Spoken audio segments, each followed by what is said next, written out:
Greet naman po, happy birthday to self. Oy, Lolit, happy birthday. Loud and proud to be 61. Then check, happy birthday, Ma'am Lolit Campanero. Isa po yan sa mga suki natin sa DZMM. Magandang umaga din kay Ambassador Francis Chua. Ambassador, naku, January pa po. Matagal-tagal pa yung birthday natin. January pa. Magandang umaga din kay Attorney Francis Nino Juan, ang chairman po ng Energy Regulatory Commission. Attorney Nino, good morning po. Good morning, Alvin, at sa lahat ng mga nakikinig. Mukhang bagong gising kay Attorney Maaga pa eh. Maaga pa.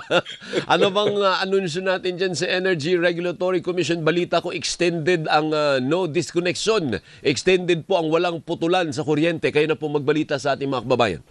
Oo, inuprubahan ng komisyon nung isang araw yung kautusan na magpapalawig doon sa aming nauna nang ipinalabas na advisory noon na wala munang putulan, residential man or non-residential, sa loob ng 3 buwan. So hanggang Oktubre, wala munang putulan.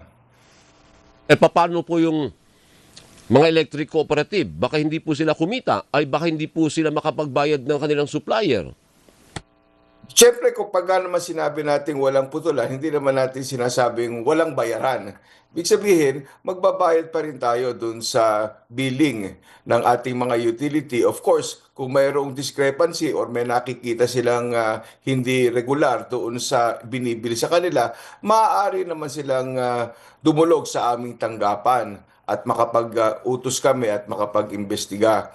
Pagdating naman doon sa mga obligasyon ng ating mga utilities sa kanilang mga generator, tuloy pa rin yan. Kinakailangan pa rin nilang magbayad. Pero doon sa mga mag-a-avail naman ng staggering na mga consumers, 200 kilowatt hours pababa, sila naman ay obligado din ang ating mga ang mga generation companies, obligado din sila na huwag maningil ng kabuuan na sinisingil nila sa mga distribution utilities. Kasi alam naman natin na yung mga distribution utilities, nangongolekta lang yan noong kabayaran para doon naman sa kuryenteng isinupply ng kanilang kakontratang generation companies or kung kaya naman ay kumuha sila sa merkado. Kasi po, alalanin po natin, yung mga electric cooperatives po, hindi naman po yan for profit.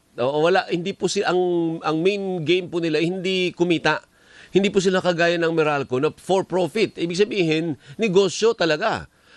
At iba pang private distribution utilities. So ibig sabihin, Attorney Nino, kung may halimbawa lang 20% na hindi magbabayad, sabi niya, huwag tayo magbayad ngayon. Hindi, wala namang putulan eh. Saan kukunin ngayon ng electric cooperative yung 20% na yun na hindi magbabayad? Oo, aabunuhan nga muna niya yan. At kung ikaw ay isang electric cooperatives, gaya ng nasabi mo, yung singil na itinakda sa kanila, walang kita na kasama dito. So talagang purely cash flow or kaya ay purely cost recovery sila. Kaya talagang kung mayroon silang extra na nasisingil sa kanilang distribution charge, ito muna ang gagamitin nila para matapalan kung ano man yung halaga na hindi muna nila makokolekta mula sa kanilang consumers. Opo. Attorney Nino, lahat ho ba sakop ng no disconnection? Ibig sabihin, hindi lang ito yung hanggang 200 kilowatt hours ang konsumo mo, kahit ang bill mo umaabot na 100,000.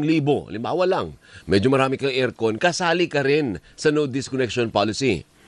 Oo, tama, kasama. Residential man or non-residential.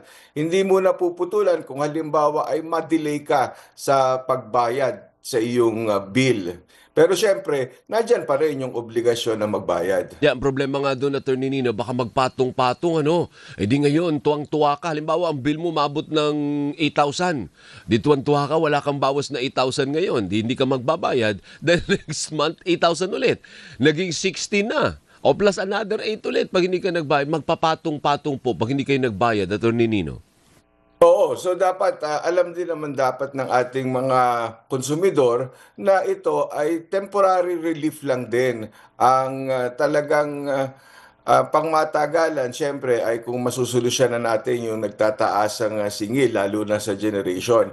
Pero hanggat hindi pa nangyayari nga talaga yon dahil ngayon ay manipis pa rin ang supply o kaya mahal yung mga inputs sa pag-generate ng kuryente. So, kinakailangan i-manage natin ang ating konsumo at yung syempre, yung ating finances para matugunan yung mga dapat nating bayarin. Hindi lang sa kuryente, kundi doon na rin sa ibang mga pangangailangan natin. Opo, marami po nakikinig sa ating mga waray. Attorney Nino, kanina si Director Rino Abad, waray pala yun. Ano po, nakatira sa Samar at saka sa Leyte. Yung istorya po natin kahapon na napakahirap ipaliwanag. Paano kaya natin ipapaliwanag sa mga consumers sa Eastern Visayas kung bakit umaabot ng ganun? 9 pesos mahigit. Sabi ko nga, kung sa Meralco mo gagawin yan, baka mag-ed sa people power 4 na tayo. Pag 9 pesos mahigit per kilowatt hour yung increase. Attorney Nino. Oo, ito nga kasing pagtaas na ito ay tungkol ito sa line losses at congestion cost.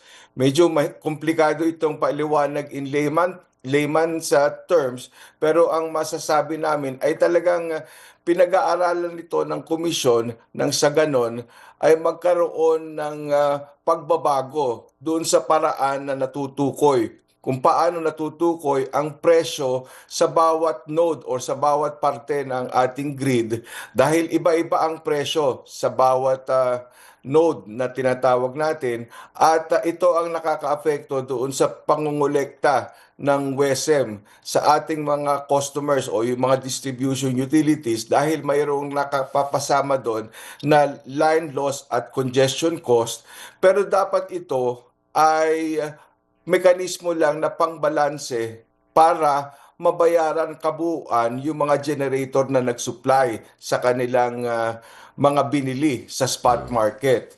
At kung may sosobra dito sa nakolektang ito at tinatawag natin na net settlement surplus, dapat ito ay maibabalik din sa kanila. Kung ito ang mangyayari na ngayon, kung mayroon man silang maging exposure na line loss and congestion charge na malaki, ang aasahan naman nila ay malaki din ang maibabalik sa kanilang portion noong net settlement surplus na yan para ma-mitigate ito. So ito, malapit na ang komisyon matapos doon sa nais niyang gawing mga pagbabago doon sa pamamaraan ng pagkakalkula nitong locational marginal prices na ito, ganun din doon sa pagbabalik ng net settlement surplus. Hindi, pero kung mga abot ng 9 pesos, yan ba'y kasali din ang mga kooperatiba sa Eastern Visayas sa nagre-request ng staggered, Attorney Nino? Oo, marami din sa ating mga utilities, lalo na dyan sa Kabisayaan, na dahil nga malaki din ang naging impact sa kanila, hindi lang nung generation charges mula sa kanilang suppliers, kundi pati na rin doon sa kanilang binibili mula sa WESM dahil nga nadadagdag pa yung line losses and congestion charges. So marami sa kanila ang humihiling din ng staggered implementation ng kanilang generation cost recovery at ito naman ay pinapayagan ng komisyon. At sa susunod ng mga ilang buwan, kung matapos na yung aming pag-aaral at magawa na namin yung mga pagbabago, kung itong mga pagbabagong ito ay nararapat din na i-retroact dito sa mga nakalipas na panahon na kung saan na-expose sila sa malalaking line losses and congestion charge pero hindi sila nakakuha ng tamang allocation sa net settlement surplus. So maaaring mabawi or ma-reverse itong nangyari na sila ngayon ay nagbabayad ng malalaking line losses at congestion charges. Ibig sabihin may asahan silang refund. Oo, kung ganyan ang magiging resulta ng aming evaluation at yung implementasyon ng mga pagbabagong gagawin. Sige. Hanggang dyan muna tayo, Attorney Nino, at nag-nosebleed na lahat. Hindi maintindihan, ano? Pero wala, kailangan nating itry kahit papano. No po? Magandang umaga po sa inyo, Attorney Nino. Good morning po. Oo, good morning at maraming salamat, Alvin. Mabuhay ka si Attorney Francis Saturnino Nino Juan, ang chairman po ng Energy Regulatory Commission. Magandang umaga kay Arlene Frances. Ano daw? Sana mabasa po para masaya ang nanay ko. Oo, she's been listening on radio for so many years. Ito yung nasa ano ba? Ito ba yung nasa ibang bansa? Nasa alas